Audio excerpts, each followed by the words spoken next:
All right. Hey, and we're back. Oh, hi. Hello. Hey. Hi. Hey, Sean. Hi there. Happy to see you again a week later. Are you really, though?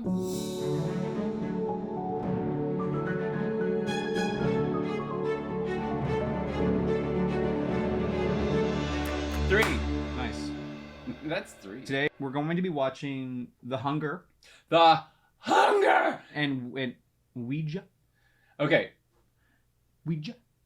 I say Ouija because Ouija board. You know, I'm a hillbilly. All right, and take us away, Forrest. I remember watching this movie when it came out in whatever it was, 1980, and 1983. That makes sense because I was in college, and it was head exploding.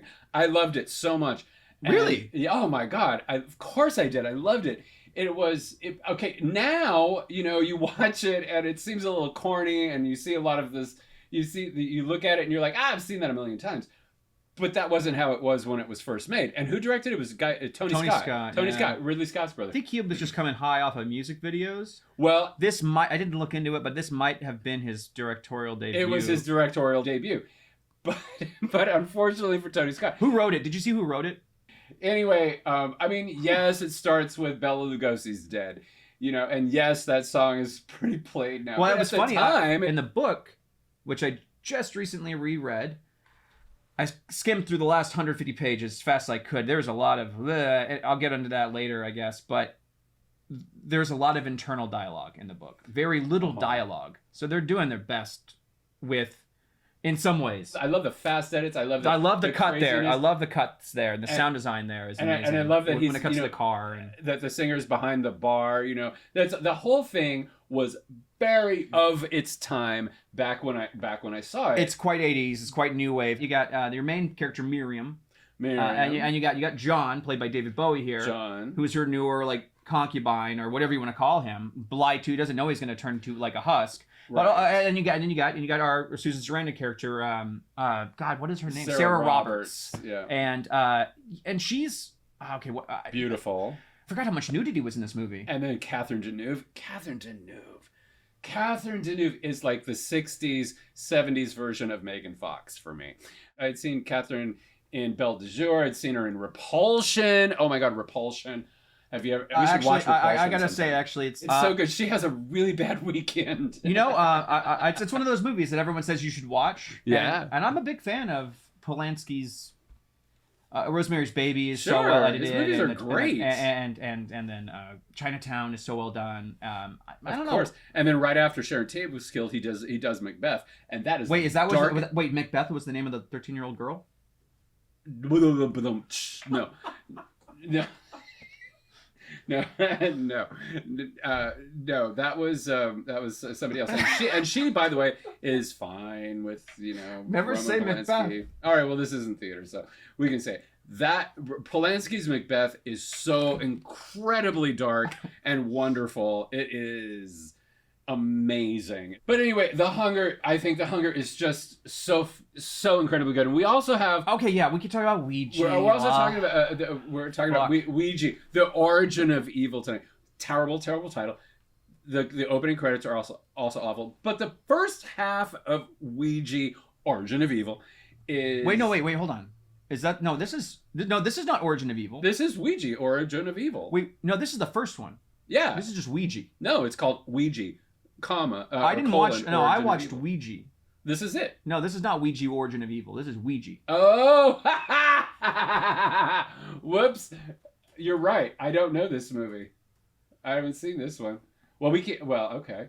So you can talk about it. I can't say anything about it. I'll tell you what. This movie sucks so fucking hard. Are you trying to tell me that Origin of Evil is somehow better? Hey, now start the third movie. Yeah, right. Well, okay. Well, I don't know. The Ouija Origin of Evil. I liked it. I have to fire Sarah. Love Witch vibe. Oh my God!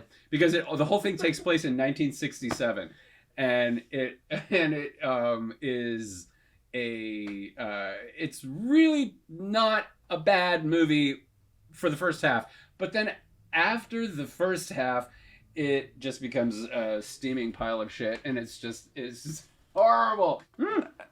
Shower scene with Catherine Deneuve and David Bowie. You get to see both of them nude, I believe. No. You get his ass. I'm pretty sure she grabs his ass. I'm pretty sure. Yeah. David Bowie's ass. Well, they kiss. Okay, so the book. Well, let's just talk about there are a lot of similarities to. Okay, this has now become a. Well, we'll talk about Ouija sometimes, but we'll talk about The Hunger instead because we watched 2 different movies. Yes, we did. But okay, so anyway. Hey, today we're talking about The Hunger, guys. Welcome. What? I've heard a lot of people complain about The Hunger. That The Hunger is slow and it's an art film and all of these things. And it is.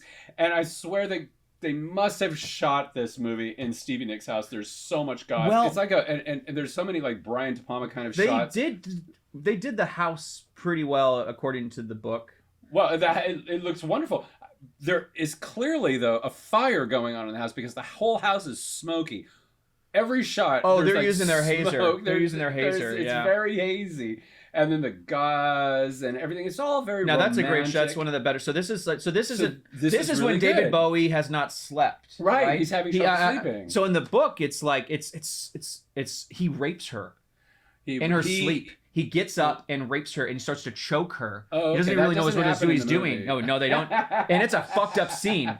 And she's like, he goes to the bathroom and he sees that after he'd already gone to the bathroom and seen that he's aging, sees some wrinkles, and he breaks the mirror, and then he goes and he just rapes her because he's never. She lied to him. He hasn't seen her asleep since he was first turned. Uh-huh. He always he always sleeps because at the in the same book time. in the book they really describe you have to sleep. If you don't sleep, you die. You are compelled to sleep, and you have to eat at least once a week. Feed once a week. Did they call it feed in this one too? Yeah. They do a pretty good job of it.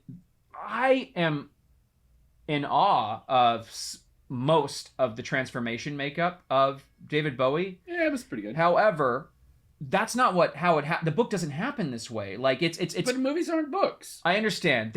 What they did though, it's like the book had a really good it just follow the book. They ended up like compressing, we'll give David Bowie this scene and not this person. So what they did was they jumped on the popularity of Bowie, changed the script around, I'm guessing, and gave more scenes that should have been a Catherine Deneuve ends up going to the facility, sleeping there, getting tested. They take her blood. They know everything about her, and she's like goes in and out and escapes. Like, we gotta. She's not human. Like she's not a Homo sapien or however. And anyway, don't be like that.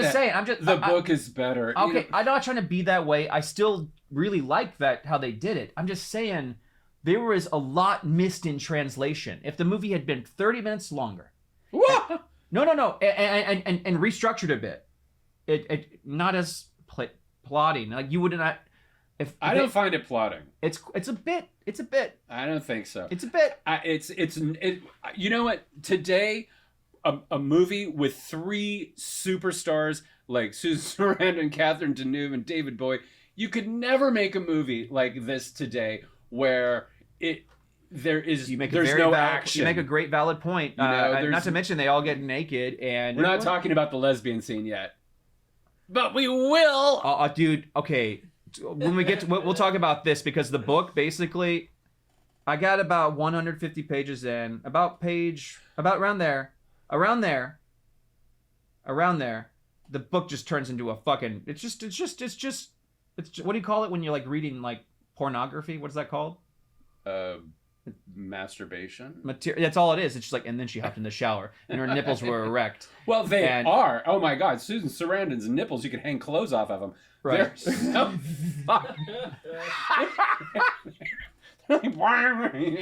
No. Okay, you know what? But look at. Oh my God, Catherine Deneuve. This woman did not age. All right, I took a screenshot here of part of this book. Here's part of the book where this is where I kind of tuned out. All right, and I quote. Oh dear. They're in the shower, Sarah and her boyfriend, who's also their colleagues, which they do a much better job of also describing their whole work relationship. I love the colleagues and how in this research facility they're all smoking cigarettes. Those guys are some of the coolest scenes. Well, they are great scenes, but they're all smoking cigarettes while like looking at things under microscopes. You know that of course could be completely contaminated. But they're also saying, by the cigarette but they're also saying shit like, yeah, honey, that shit's in your body is not real. It's not real blood. Yeah, and they're not freaking out at all. They're just totally fine with it. All right, so they're in the shower. Yeah, I don't know what it is. It's not human. A shadow moved on the other side of the shower curtain. She was there. Happiness. Again, slipping in naked, water bouncing against her marvelously beautiful body, running down its curves, flowing between her breasts, bouncing off her nipples. I thought you might coat hanger. Sorry, I didn't bring that with me. No coat hanger. All that was left was a coat hanger hanging off her nipple. I thought you might need a little help, she said, taking the soap from the dish and picking up the washcloth. She had come to him. He almost laughed aloud, but he didn't. Instead, he let himself fall into the familiar little game they played in the shower. Only one part of me is dirty. What part? Prim, eyebrows raised, face glowing. He had been hiding himself behind his hands. Now he removed them. Oh, it looks like Sorry. Oh, it looks like a bratwurst. Oh, it looks like a bratwurst.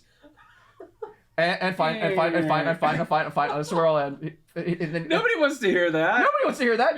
This is a man riding a woman, like a and the shower's going, and then he goes, "Then eat it." Oh. And get my hair wet? Not in your life. I'll clean it up, though, since you say it's dirty.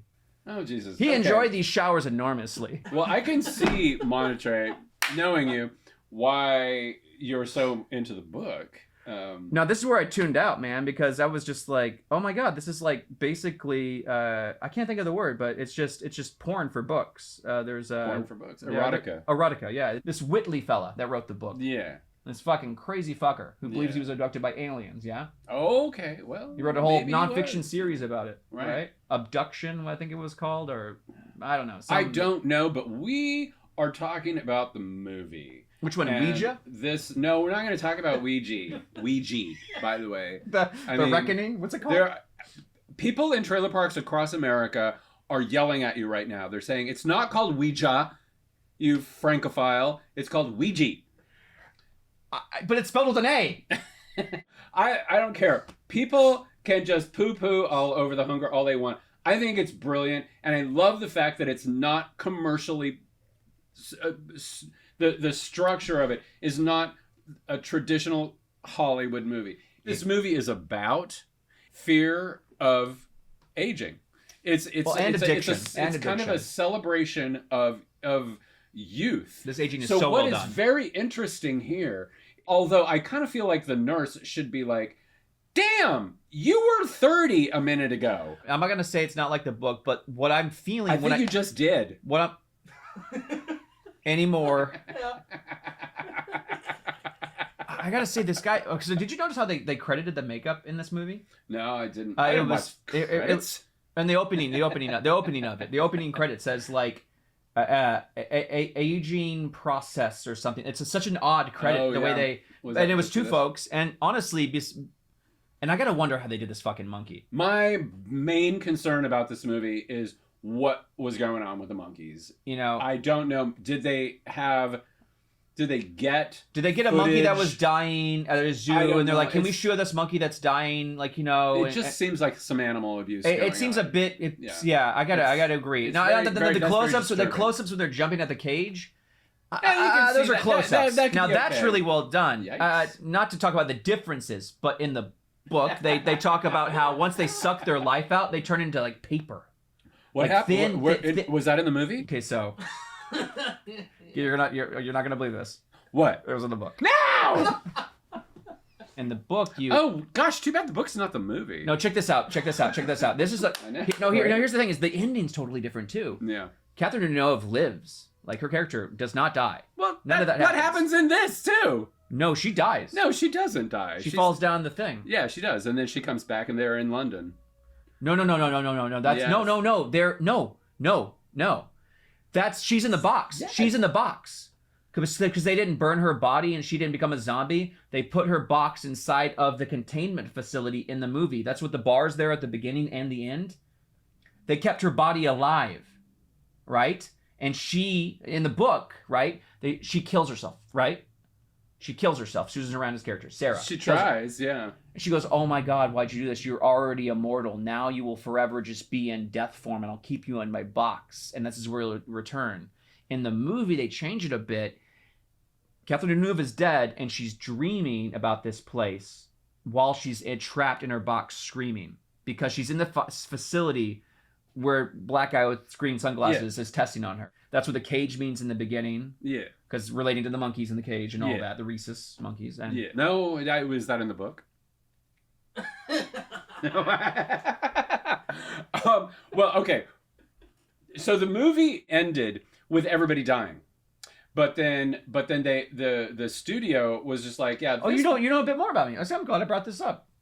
The book, I mean. In the movie, Tony Scott ended the movie with everybody dying, but the studio was just like, yeah, no, that doesn't give us an opportunity for a sequel, so y'all don't die, and we see them. I'm sorry, where did you read this? In a book. And Susan Sarandon and Catherine Deneuve. No, that's her fake nightmare dream. They go over that in the book. It's a false memory. Yeah, in the movie. In the movie, though, like they go to they sell the house gets sold and they end up in London. Then what's in the fucking box, Sean? What's in the fucking box, Sean? What's in the box? What's in the box? That was Brad Pitt. Hello. Obviously, you can tell by looking. The mic. At least you point your voice upward.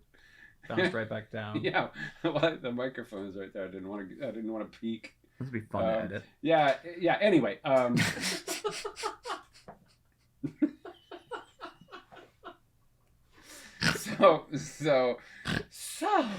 I'm sorry, anyway. But what was seriously, Sean? What was in the box at the end? Why did they keep zooming in on that box? What was in that box? You can hear muffled female screaming. That was the all of the lovers and no, everybody. they all decomposed once Catherine died. Yeah, but that's true. That's true. They all do in the movie, but somehow miraculously, no, it's her waking nightmare that she's trying to like live with. But it's really not. All right, I guess it's open to like a interpretation. You know, like it's pretty clear. I don't know if you know, but like I've read the book. Okay, I heard something about the book. I'm not quite sure, but I feel like you could like take this like information, like I've seen the Bible, the movie, and like yeah, well they die in the Bible well, too. the book, the good book. I love this girl. I think she's such. What do I know her from? Little girl. I've seen her chew gum in something else. I don't know. Maybe a Chewels commercial from 1984. I feel like it was like something like Caddyshack or something like that. Do you remember Chewels? Did you have Chewels when you were a kid? Yeah. Okay. Yeah. Well, I gotta go. There's some girl in some 80s movie where she's chewing gum. I was gonna say, wait, what is that? A Chewels? What's a Chewels? A Chewels cum gum. Those gums that you would bite and then they would squirt. Do you remember those? Oh, maybe that was just an 80s thing. We had Gushers. You remember Gushers? Are they still a thing? I don't know if Gushers are. Chewels are definitely. I never see them anymore. But Chewels was like chewing gum, and you would bite it, and it would squirt in your mouth. So everybody called it cum gum. Oh, this was important. So anyway. So there's poor David Bowie, and he's getting all old and everything, and he's still hungry. This scene is well done. Your heart is kind of racing for her. And is she 13 in the movie? Well, she's about that. I mean, she doesn't come out and say, "I'm 13." I mean, there's only one moment where David Bowie says, "Oh, is that going to be your companion?" Which is so again forced dialogue, and while the book is softcore porn, whatever. You have to have dialogue in movies. You don't have to have them in books. I'll tell you what, I made the book go by faster. What? But in movies, I mean, we have they're called talkies for a reason. Yeah. So I think we're actually agreeing with each other. Oh no! Well, then I said it wrong. So I was in college. I was in college in 1983.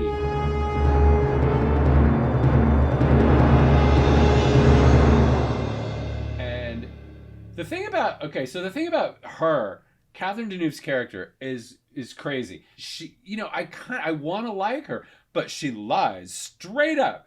Oh yes, this will be forever and ever.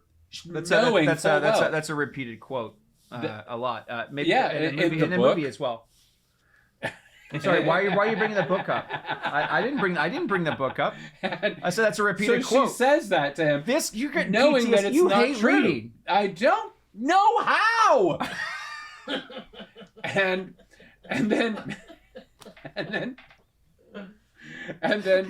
she has all these levers up there in her attic, and then she doesn't even tell Susan Sarandon. Tells her afterwards. Yeah. So it's so rude. So the thing is that she's so lustful.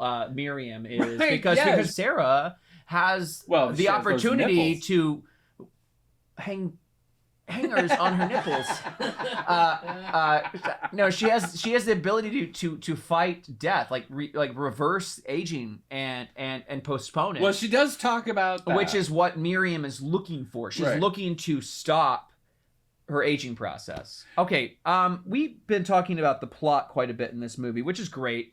We haven't talked so much about Tony Scott's direction. Tony Scott directs this in two different ways, which I think is really crazy. The first part and the last part, everything is like really fast cuts, like bang, bang, bang, bang, that are super disorienting and that I love. I love those kind of fast, crazy cuts like that. That just speaks to me. And then he goes into, after that, this kind of Brian De Palma-y kind of way of directing this movie with all, with like everything's super soft focus and softcore porny.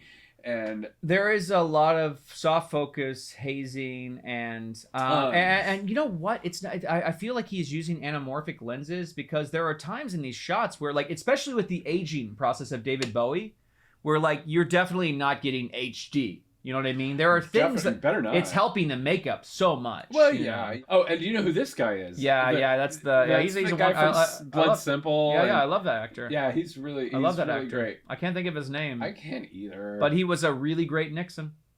And he was a really good Nixon. Yeah, he was born to play that part. He was, sure. wasn't he? Yeah. So at the time when this was new, it made perfect sense that it should start all frenetic and then go into this softcore porny kind of like Emmanuel kind of movie. Oh my God, have you ever seen those Emmanuel movies? Yeah, what are you talking Emmanuel does Hong Kong, Emmanuel does whatever. No. Bangkok. No. Oh, there are these softcore porn movies from the 70s. They're great. They're so great. If you like Faster Pussycat Kill Kill. Was that like where it came first? Debbie Does Dallas or? I don't know which one came first. Like, but is Debbie Does Dallas is also a 70s. No. Debbie Does Dallas is hardcore porn. Yeah. Emmanuel is like The Hunger, shot like The Hunger. Anyway, in that everything is very like hyper romanticized. God damn it, dude! Ever since you said there's gauze in this movie, that's all I can fucking think about. Well, that's all there is. Is that a thing in Ouija where you were supposed to do that with the eye? No, that is not a thing. So that's actually the cleverest device of the movie. They do actually say the word planchette in Ouija. Origin of Evil. Jesus Christ! Which is the little triangular thing that you put your hands on and it moves around the board. That's called a planchette. And there's a little round piece of glass or plastic, whatever, in the middle of it. But the reason that you don't put it up to your eye is because there's also a fucking nail in the middle of that piece of of glass or something, and the nail is what points to the thing, right? So if you put your... Sorry, are you talking about glory holes? I am not talking about glory holes. Those are some... You don't talk about You definitely don't put your eye Do not blaspheme! Do not put your eye to them. No, you don't. You'll get a nail in the eye. You will get something in your eye anyway. But yeah, you put the planchette up to your eye like that little girl was doing, and the fucking nail is going to go in your eye. So that took me out of the movie. That and the fact that you just mentioned glory holes and putting your eye up. I see a ghost. No, that's just cum in my eye. Anyway. Do not talk. No, stop talking about coming around with Catherine Deneuve is in the room because she's a lady. When I look at her, I feel this sense of when I look at her, woman. I feel this sense of repulsion. Well, I do not. Oh my God, this is the lesbian scene coming up, and I have to tell you, as a gay man, this is the. This almost got you. It definitely gets me. I'm just like you were like I wasn't born gay. Here's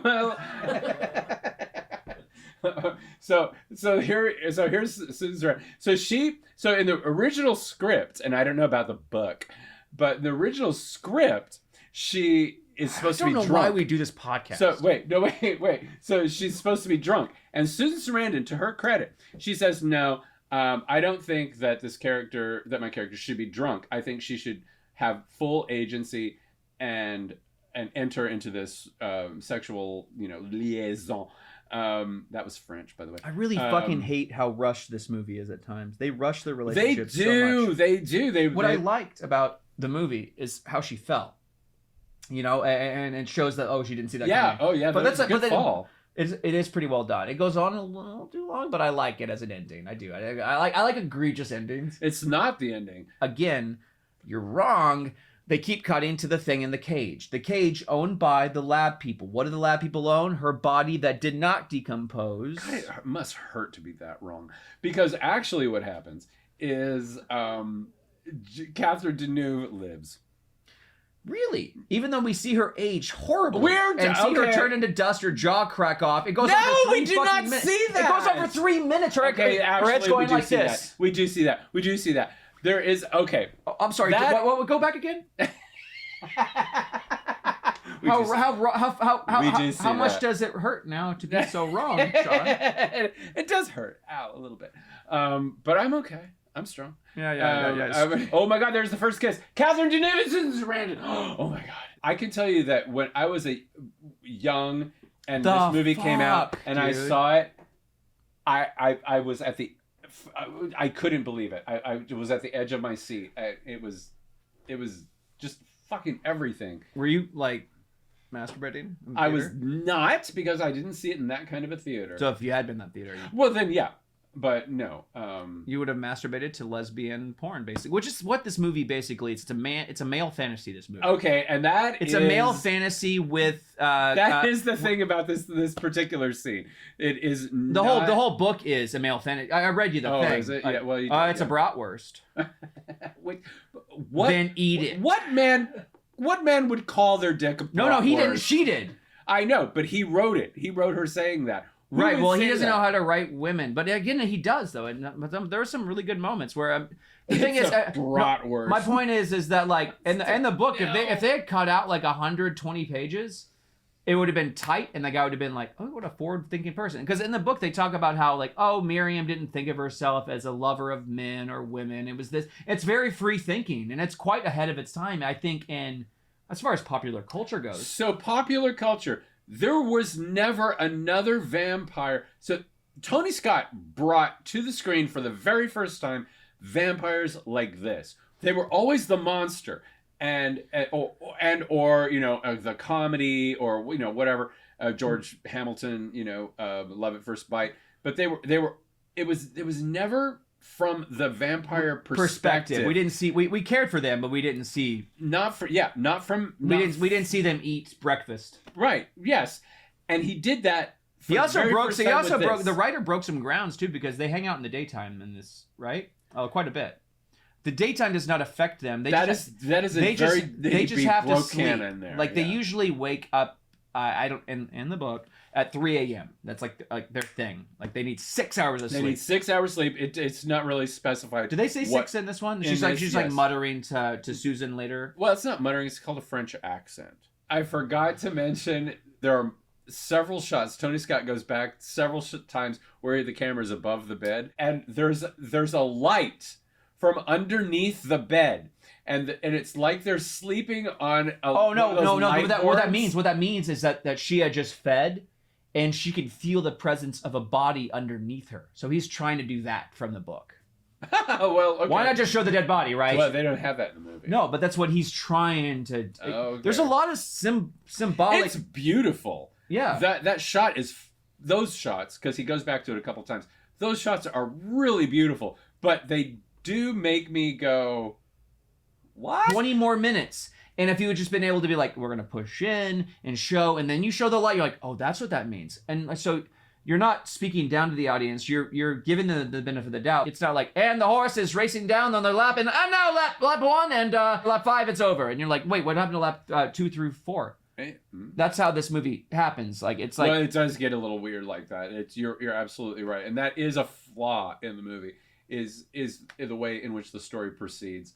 You just kind of have to, if you're going to watch The Hunger, buckle up and go, okay, I'm in for the ride. do you think that the studio cut stuff down a bit then? Yeah, I think the studio had a huge impact. So you have some insight onto how they made them basically kind of redo the ending at least. Yeah. But with the illusion of a happy ending. There was a happy medium there that they found. Right? No pun intended about book to film. That's actually a pretty good pun.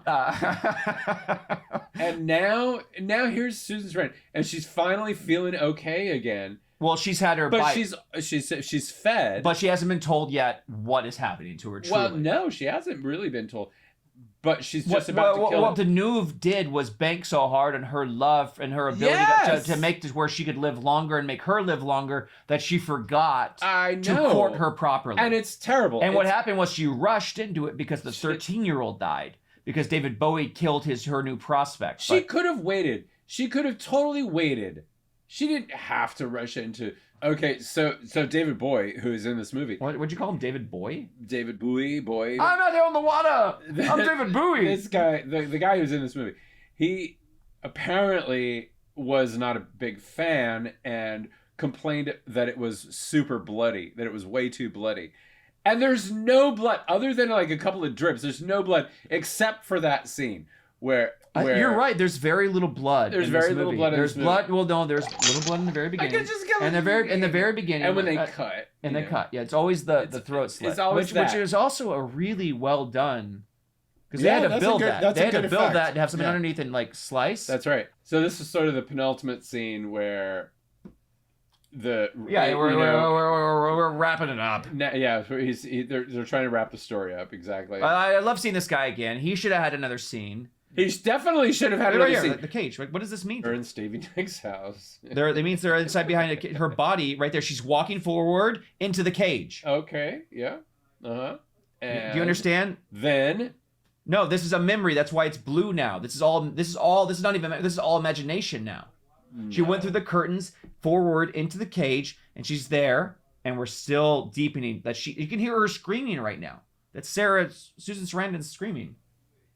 But there's a moment though, and this right here, look, these are coffins, right? That she's sitting. Well, those are coffins. That's really good. That's a very good point. That they're standing on coffins. I thought about why did they film it here? Those are coffins. Well, I will stand corrected. Then you'll secede.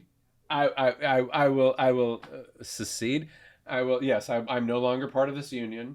I thought you loved me. No, I will agree that your interpretation is better than mine. Thank for you. Sure. Yeah, I read the book.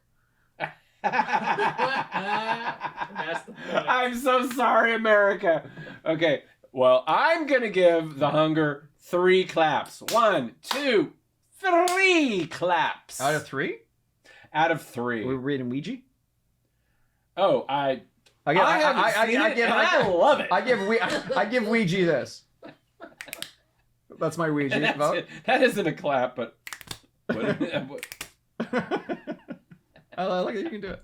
Okay, and then Hunger, I'll give 2 claps from you, 3 claps from me. But you know what? It takes me back though. You said it basically changed how we looked at monsters. At vampires, anyway. You know, it definitely did. They went back, but then it didn't come back to these kinds of vampires again until I interviewed the vampire. First of all, what's the next movie we're doing? Your choice. It's my choice? Yeah. All right, we're going to just do one this time because otherwise Sarah's going to fuck it up. You fired her. God, she already left? I thought I liked Sarah. I didn't even get a chance to say goodbye. That happens in the Ouija movie. She goes, my best friend died. I didn't even get a chance to say goodbye. And then later on, she's like, my boyfriend died. I didn't even get a chance to say goodbye. But get this. No, here's the best part. But here's the best part. Here's the best part. The first death, she's literally saying, okay, cool, I'll see you tomorrow, goodbye. Okay, then she's a liar. So a later episode, you're going to have watched the first one.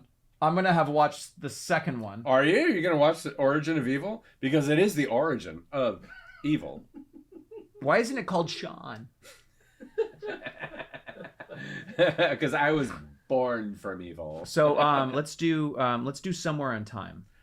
Oh my God. Okay. All right. We watched Somewhere in Time. Bye, America.